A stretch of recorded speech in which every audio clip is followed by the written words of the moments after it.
Let's go to Charles in Albany, New York. What's up, Charles? Hey, I'm excited to be on the world's greatest mental health and occasionally architecture podcast. I'm excited to talk about home remodeling.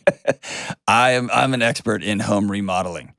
I'm actually an expert in I'm an expert in watching a bunch of HGTV and getting a great idea and then buying a bunch of junk and starting a project and then never finishing it. That's one of my gifts. Awesome. Yeah. So Can I put an idea out in the world for you? Do what? Can I put an idea out in the world for you? I would love that. I think you should do an entire episode where everybody sings the whole time, but nobody ever refers to it. And you can be like, can I be real with you? Real with you. Yes, please. Genius, Chuck, dude, you've just, yes, and yes. Yes. Awesome. I'm looking forward to seeing it and knowing that I would delete that episode out of my own feed, but it would be worth doing it. It'd be incredible. Right after Hamilton Part 2 comes out, we'll do it. That'll be incredible. We'll have one. Oh, that'd be so good, actually. And if we could have one guy that just like metalcore sings it, another guy that raps it, and dude, this is legend. Way to go, man. I'm gonna think about this all day. All right. So what's up? Yeah. So my question to you is, how do I stop comparing myself to my wife? And I can provide more context, or you can just riff off of that. No, please provide more context. Sure. Does she have better hair than you? Is she prettier than you? Like, what does she have? Like, why are you comparing her? What's the deal? Those things are true. But something that you frequently talk about is how sort of a lot of our happiness is based on the picture we have of our life. And in most ways, my life is actually much better than I expected. I have interesting work that pays me more than I thought I'd ever make. My kids are awesomer than I thought. My wife is cooler than I thought. We live in about so far so good. But I can't help but sort of look to my right and see, I'm middle management at a large company. My wife is a C-suite executive at a company, she helped take public last year. Our kids are closer emotionally to my wife. And if I'm being honest with myself, she's just frankly smarter than I am. And, that's not because I'm stupid. It's because she's legitimately brilliant. Right. And, you can sort of, if you read about her in the newspaper or in, magazines, you can sort of come to the same conclusion. This person's brilliant. So it's sort of like, being married to Athena. I'm like, well, I'm doing well for a mortal, but I'd like to be able to step on a cloud and fly up to Mount Olympus too. Yeah. And it just, it's a little hard to let go of that. What is your jealousy getting you? It gives you something. What is it giving you? And this isn't a trick question. I'm literally asking you. It solves a problem for you in your life. What is it? Yeah, so there is a bit more to the story in the sense that I had two pictures, actually, of my life that were mutually incompatible. And I very explicitly had to choose one path to be with Leah. And maybe it sort of helps me deal with sort of the loss of the other path that, I enjoyed a lot. Were you going to be an actor or something like that in arts? And you had to go make a living? No, it was more, I was going to be a international humanitarian worker in war zones. Yep. And I got to do that, but I sort of really pushed the boundaries of safety to the point where, my wife was saying, look, when I say till death do us part, I need that to be a long time from now, not a short time from now. And so hold on. At that exact moment, your wife presented you with a choice. Yes. And you chose her. Right? I did. Okay. Any energy spent going back and trying to re-edit that decision is a choice to be miserable in the present. I had to do it too. I've done it several times. And I find myself when I'm tired, when I'm exhausted, or when I'm feeling less than, I fall back into it. Decisions I made 20 years ago before I got married. My wife and I broke up, what was going to be the last time, for about a year, a long time, because here was my rationale. If everything works out in my life the way I want it to, all my dreams come true and all of your dreams come true, we will end up on opposite sides of the planet. Yeah. And so why would we be together knowing we're walking in and neither of us are going to get what we think that would fulfill us? And what I found in that journey is something I didn't know existed. But that was my rationale. And actually, logically, that makes good logical sense. And it was the stupidest choice I've ever made. But I tell you all that to tell you, you are really good linguistically. I bet people love being around you at a party. And you can be fun.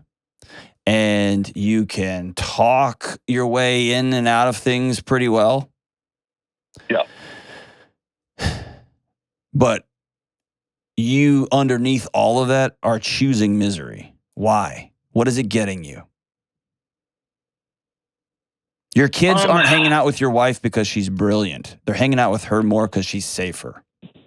You have a core of radioactivity about you. What is it? And don't talk eloquent, just be direct. What is it? Sure. So some of it may be, I'm an only child. Don't care. Don't care. You're a grown man. What is it getting you?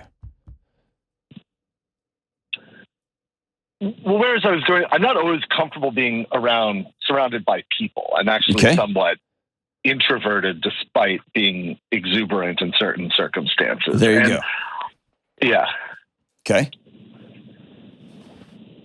So I can't always handle like the constantness of just being a parent to 3 kids who I love. Like they're in some ways I love being a father more than I thought, but I like parenting maybe less than I thought, which here's the deal, brother. Here's the deal. You like the idea of liking things. You don't like them. And you're not honest to yourself about it.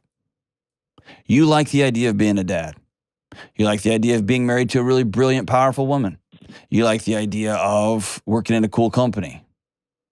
But you don't actually like the work. What do you actually like, dude? I mean, I think I love adventure. No. What do you actually like? You're always saying maybe and I think. But what do you actually like? I love adventure and being in crazy circumstances that I've never experienced before. Yes. And parenting is so boring. It is, yeah. It's so boring. So boring. And then you try to go on an adventure and one of your kids is like, I'm tired. Can I get a snack? And you're just like, oh my God, I get it. Yes. And so here's what's happening. You have a thing inside of you. You love adventure. In a weird way, you and I are very similar. I don't have any interest in going and being on the front lines in third world countries and all that. Like, that's not my thing.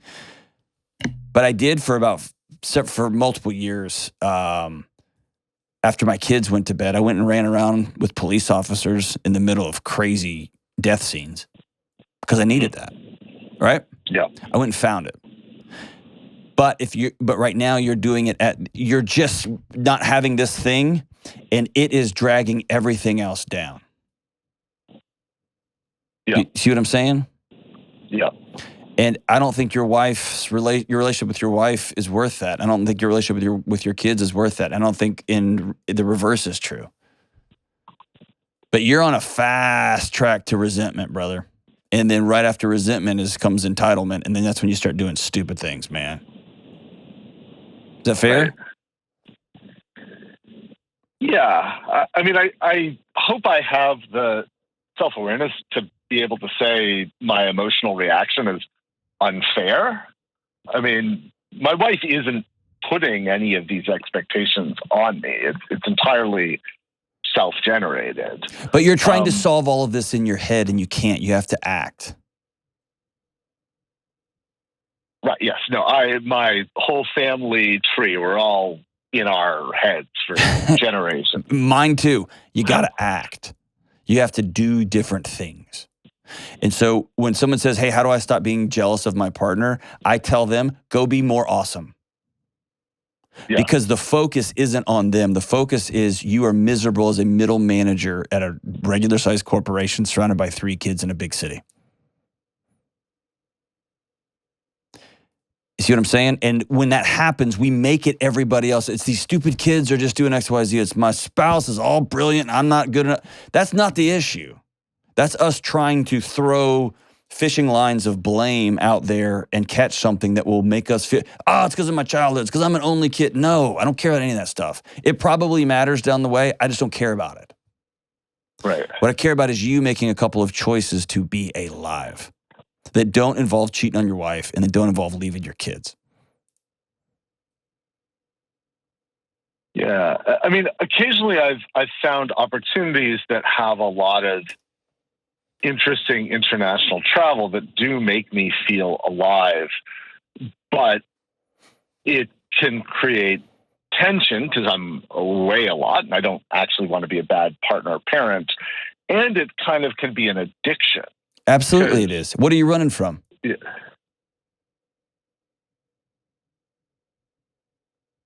In some ways, maybe the drudgery of life, like when you're on the front lines, it's very interesting. You don't have to do laundry and you don't have to cook your own food. I don't have a good answer. How old are your kids? 9, 7, and 4. Okay. Let me 2 things. Number 1, your kids are watching their dad and they're learning a picture of what dad is supposed to be. And if dad is kind of frumped out, and let me put it this way, they will feel, whether you ever say it or not, that they're the reason you're not happy because happiness is only on the front lines of a thing. Your wife will always feel that she didn't fill in the blank. And they don't deserve that. Definitely not. Your mission right now, brother, is to come alive. And you're in a season. Hang on and don't do something stupid. You're in a season, man. 9, 7, and 4. Dude, you've got 3 elementary school kids and 1 place. Yeah. Do you have a house or apartment? We have a house. Okay. Yeah, man, you're in a season. So the question is sitting down with your wife and saying, hey, what do you need in this season? Here's what I need. I need some adventure. I need to get my heart rate up. That might be in the bedroom. That might be I'm going to join an MMA team. It might mean I'm going to start doing ride-alongs with the police department. That might mean I'm going to get a weekend job cleaning window. I don't know what gets your heart rate up. But let's say, okay, I can't go to I can't go to Somalia. I can't go to wherever. Where can I find purpose and mission and become alive in my current environment in this season? Yeah. See what I'm saying? It's like when I find myself in a hotel room. Okay, I don't have a huge gym. What can I do here right now that's going to get my heart rate up, that's going to keep me healthy? It's not going to be the greatest workout ever. I'm not going to get shredded, bro, and CrossFit. None of that's going to happen. But I'm going to be able to sleep tonight. I'm going to feel good. And I'll have moved my body. And I'll keep moving myself down the road towards becoming the guy I want to be. Yeah, no, that all makes sense. I mean, I think I'm somebody who's naturally a little bit dissatisfied. Yes. And I need to find a way to... Why? What are you dissatisfied from?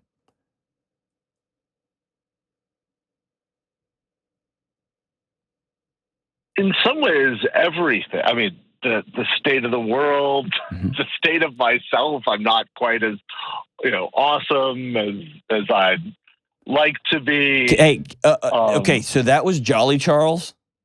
Yeah. I think you don't like you. I don't think you like the way you look. I don't think you don't like your job. I think there's several, you just don't like you. Why don't you like you?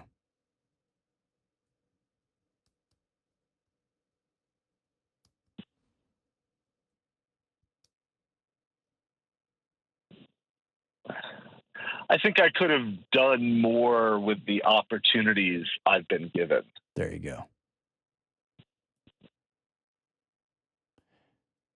So you feel like you're a failure, and you feel ashamed, and you feel like, man, I blew it. And now I'm stuck for the next 25 years. And then after that, I'm like 58, right? And then you fall into the boat that most men fall into, which is the boat taking us on our lives of quiet desperation. This is just the way this is going to be. And you'll either cheat on your wife and everyone will be like, what? She was brilliant and beautiful. What is he doing? And you will say, because I finally felt alive.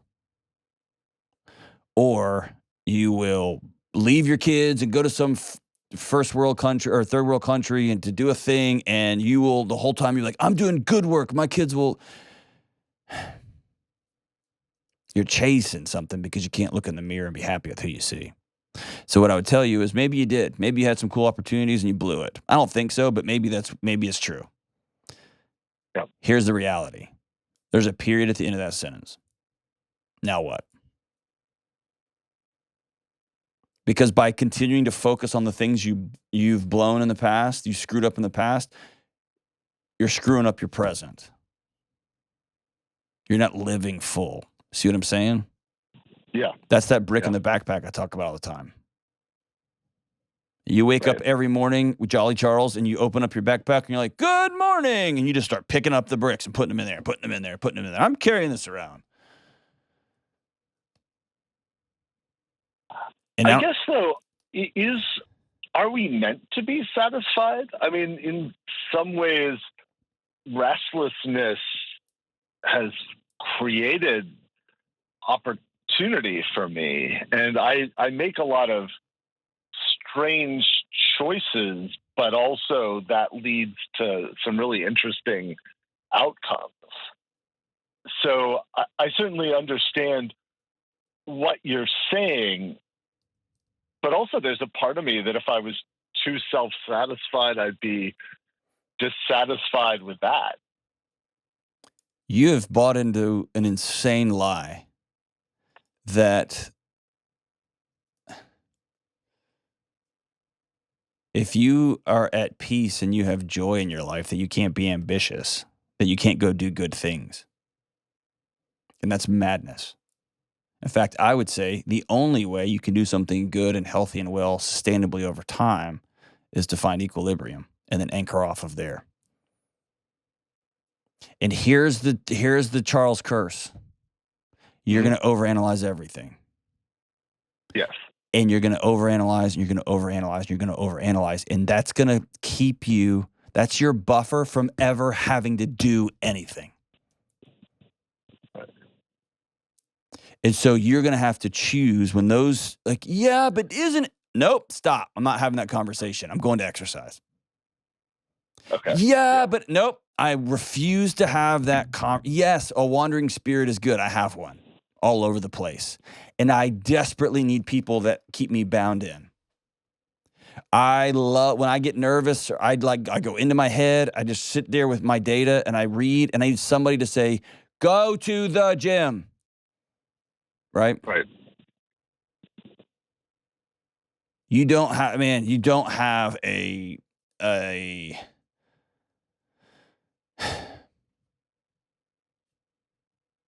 you've bound yourself up into and tied yourself to a mast of a ship heading in just a circle in the bay. Because it's just the way this is. I'm not meant to be at peace. That's stupid, man. Yes, you are. I'm not meant to be. You are. And you can find adventure and you can come alive in a million different ways right where you're sitting. To feel like you have to have adventure overseas and to abandon your family and to leave your wife, that's not about adventure and that's not about fulfillment. That's about running. And You're worth peace. Stay on the line. I'm going to send you On Your Past, Change Your Future. I want you to read it all the way through. And I want you to call me back. Yours is kind of an extreme example because your wife's super successful, but your situation is very, very common. And I'm willing to walk alongside you if you'll give me a call back in a couple of months, and let's continue to walk down this road together.